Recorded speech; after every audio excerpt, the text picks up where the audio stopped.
ఒక కౌన్సెలింగ్‌కి ఒక బాబు, తల్లి ఇద్దరొచ్చారు. బాబు ఇంటర్ ఫస్ట్ ఇయర్ చదువుతున్నాడు. తల్లి కూడా కూర్చొనుంది. ఆమె ఎందుకు తీసుకొచ్చింది, వీడు అస్తమానం మొబైల్‌కుంటాడు సార్, ఏం చేయాలో అర్థం కావట్లేదు అని చెప్పంటే, నేరుగా వాడిని తీసుకొనొచ్చి మాట్లాడుతున్నాను. వాడికి కొద్దిసేపు కౌన్సెలింగ్ ఇచ్చాను. ఆమెకు కొద్దిసేపు మాట్లాడిన తర్వాత, ఇద్దరిని కూర్చోబెట్టిన తర్వాత వాడేమంటున్నాడో తెలుసా? అమ్మా, నువ్వు గనక ఇంకా ఎక్కువ చేసావనుకో, ఇంటికెళ్ళి నాన్నకి నీకుండే ఎక్స్‌ట్రా మ్యారిటల్ అఫైర్స్ అన్నీ చెప్పేస్తా నేను. జాగ్రత్త అని నా ముందు బ్లాక్‌మెయిల్ చేస్తున్నాడు. ఇప్పుడు ఎవరిని నేను సరిచేయాలి ఇక్కడ?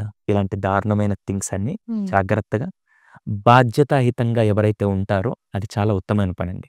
సొసైటీలో ఉండే ఫ్రెండ్స్ కానీ, సొసైటీలో ఉండే పీపుల్ కూడా ఏం చెప్తానంటే, ఎవడన్నా ఇద్దరు గర్ల్ ఫ్రెండ్స్ మెయింటైన్ చేస్తున్నాడని అంటే మాత్రం, ఒరేయ్ పనికిమాలినెదవా, అది క్రెడిట్ కాదు, నువ్వు ఒక వేస్ట్ ఫెల్లో అని సొసైటీ ఐడెంటిఫై చేయగలిగే. ఎక్స్‌ట్రా మ్యారిటల్ అఫైర్ పెట్టుకున్నప్పుడల్లా నువ్వు చేసే పనికిమాలిన పనికి ఎయిదర్ విడాకులు తీసుకొని ఎళ్ళు.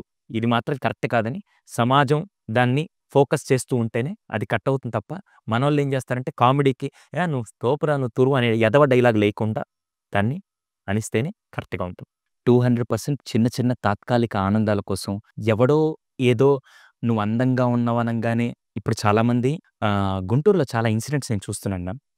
పర్టికులర్‌గా నాకు అక్కడ పోలీస్ ఆఫీసర్‌తో పనిచేస్తుంటే, ఇంటర్ దాకా బాగా చదువుకున్న అమ్మాయి, ఎంబీబీఎస్ సీట్ సంపాదించిన అమ్మాయి, ఎవడో నార్మల్‌గా రోడ్డు మీద స్టంట్‌లేసి ఖాళీగా టైమ్ పాస్ చేసే వ్యక్తులు ఊరికే వచ్చే అమ్మాయిని, నువ్వు చాలా బాగున్నావు అనంగానే, అంత సింపుల్ దానికి వాడెవడో పనికిమాలినోడు, వాడే సంపాదన లేకుండా నాన్న డబ్బులతో తీసుకొనొచ్చి గిఫ్ట్ కొనిస్తుంటే అక్కడే పడిపోతూ ఉంటే ఇంకా వాల్యూ ఎక్కడుంటుందండి? అందుకే అమ్మాయిలెప్పుడు సత్యవాణి అమ్మమ్మ గారు చెప్తుంటారు, అమ్మాయిలెప్పుడు బంగారం, చాలా జాగ్రత్తగా అందరికి అందుబాటులో ఉండే విధంగా ఉండకుండా చాలా వాల్యుబుల్‌గా ఉండాలని చెప్పి.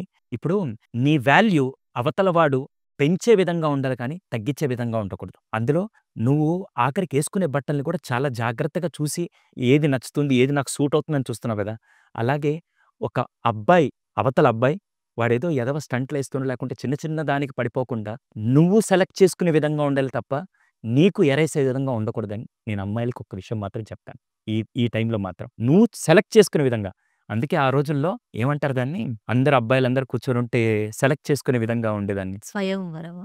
అలాంటి స్వయంవరాలు మళ్ళీ రావాలి. అలా చూస్ చేసుకునే విధంగా ఉండాలి తప్ప, ఎవడో వచ్చి చెప్పంగానే వాడి మత్తులో పడిపోయి వాడు ఈ అమ్మాయి జీవితాన్ని నాశనం చేసి ఎన్నో కేసులు మనం చూస్తున్నాం. అలా ఉండకూడదని అమ్మాయిలు స్ట్రాంగ్‌గా వాళ్ళ ఎమోషన్స్‌ని, వాళ్ళ వాల్యూస్‌ని కాపాడుకుంటూ ముందుకెళ్ళాలని కోరుకుంటున్నాను.